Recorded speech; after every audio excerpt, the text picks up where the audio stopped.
they're basically highlighting that with increased tokens, so in other words, 10,000 token might not be as reliably computed as, for example, the fifth or the 100th. And this is really decaying over time. So if you have large context windows, and you're then trying to investigate and find, for example, a needle in the haystack, like they had this experiment done here, it might actually be yielding worse results. So in other words, once again, increased context windows not necessarily works out always in the best possible way. They had also a quick overview around the models itself. So for example, Claude Sonnet, of course, performed a little bit differently than the Qwens and the GPTs of the world, but that's really the core idea. Joao, where do you sit on this output? You more or less agree or disagree, or it's a bit too biased in your opinion? I mean, I saw the benchmarks for the needle in the haystack scenario since the beginning. Before we had like GPT 3.5, GPT-4 was like the new biggest thing, and we've gotten a lot better since then.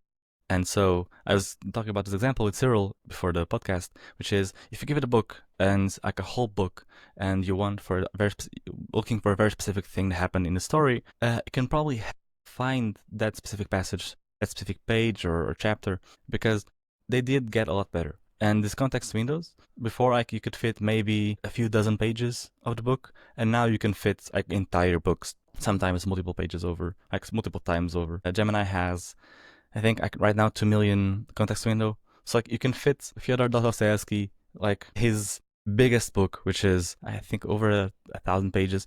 You can fit it, I think, at least 6 times. It's been a while since I ran the numbers, and yeah, I really like putting entire Russian fiction books inside the context windows of these LLMs for some reason. And it can find the right things. Thing is, in the real world, you're not trying just to find a very specific chapter on a very specific book.